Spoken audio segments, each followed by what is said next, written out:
Welcome to Facts TV News, where everything is true.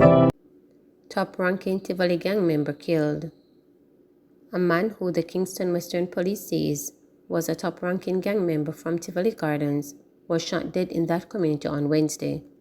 He is 30-year-old Ryan Brimbridge, otherwise called Little Blacks, from Golden Heights, Kingston 14.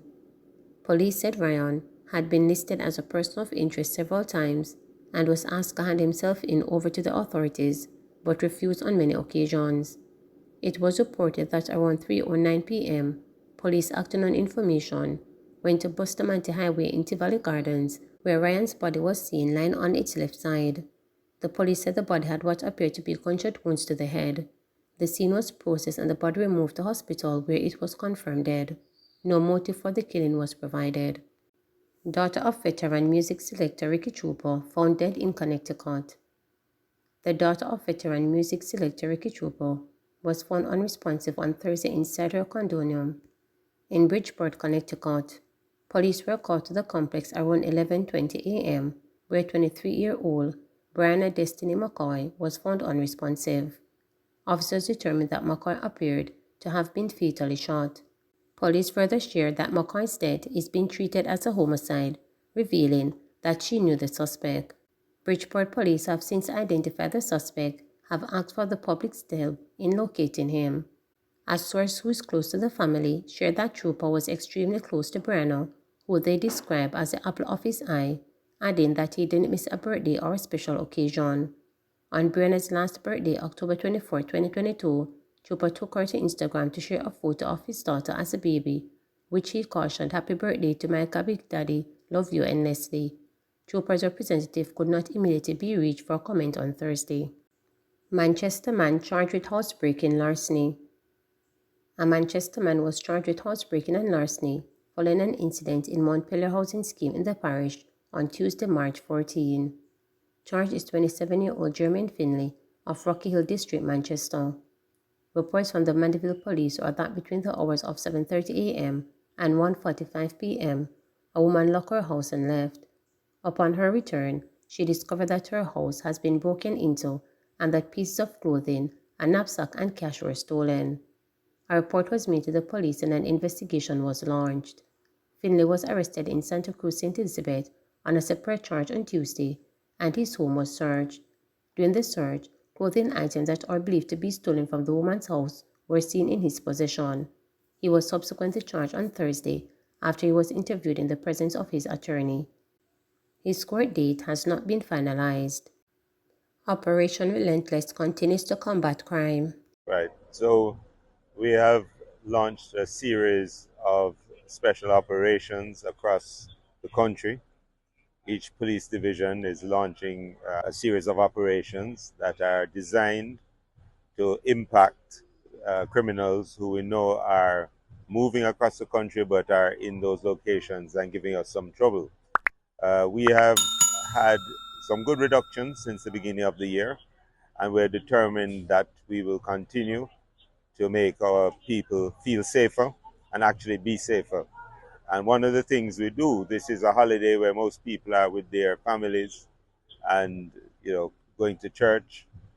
And for our members, they're out and in force, ensuring that our public can do that in peace and safety. So I'm here just visiting the various locations, some of the stations, but also the men and women who are out here on the road.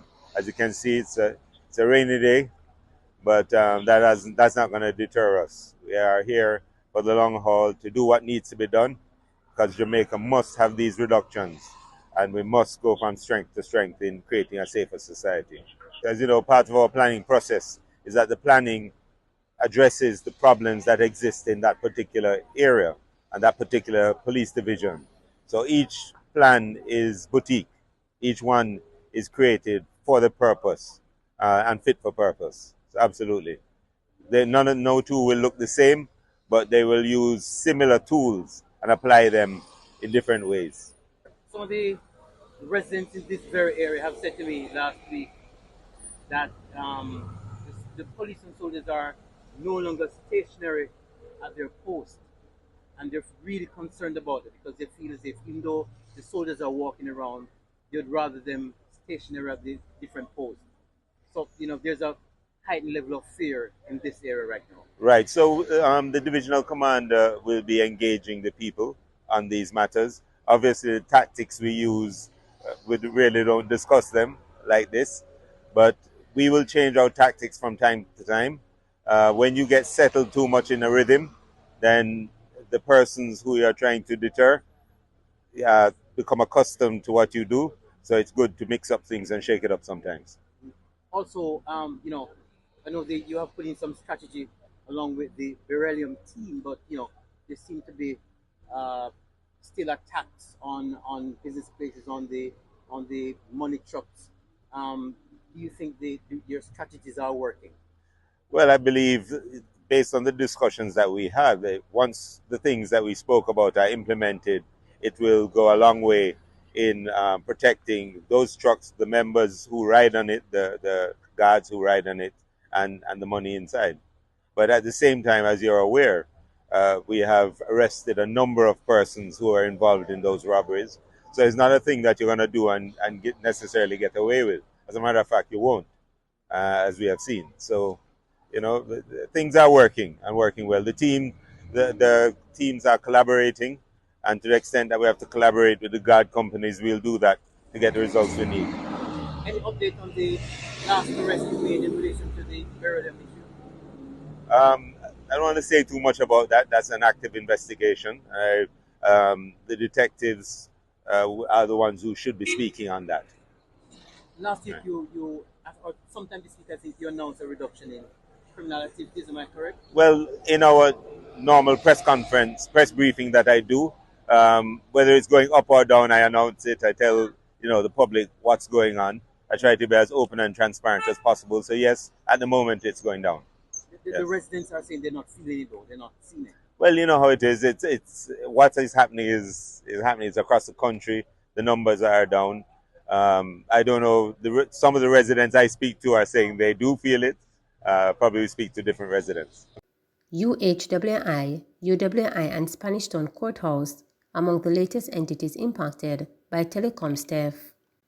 The technical team at Flow Jamaica says they are firstly working to restore services to hundreds of residential and business customers following extensive damage to its copper and fiber cables by vandals earlier this week.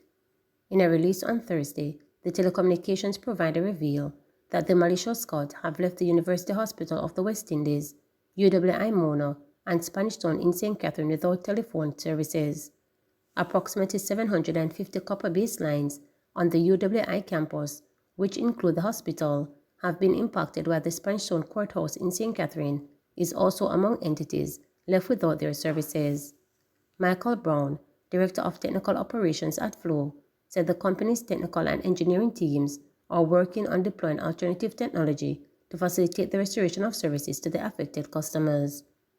We are aware of the vital need for the impacted services, and so every effort is being made at this time with our technical team and engineering staff working around the clock to provide alternative solutions in an effort to restore services in the shortest possible time, Brown stated. The extensive damage followed the company's largest customer-impacting incident of theft and vandalism involving hundreds of feet of copper cables in December 2022, when thieves left thousands of customers in St. Andrew without their internet, cable, and telephone services during the holiday period. Despite the company's effort to install security measures at our various locations, the incidents of theft and vandalism continue unabated. The incident this week has potentially left life-threatening consequences, and so, even as we bear the significant financial impact of this act, we are committed to our customers, and we're doing everything in our power to expeditiously restore service, Brown stated. The communication and entertainment company divulged that even as it treats with the fallout from the theft and vandalism of its fiber and copper cables, it continued to invest millions of dollars to restore services to thousands of affected residential and business customers. This includes both increased replacement and restoration costs. Flow has also invested significantly in an extensive and comprehensive asset protection program.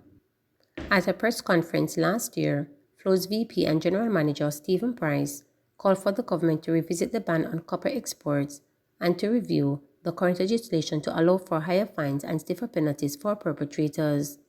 Price's call was supported by several stakeholders, including the Jamaica Constabulary Force JCF, the Jamaica Chamber of Commerce JCC, the Private Sector Organization of Jamaica PSOG, and the Consumer Affairs Commission Unit CACU. Please remember to subscribe, like, share, and click the notification bell.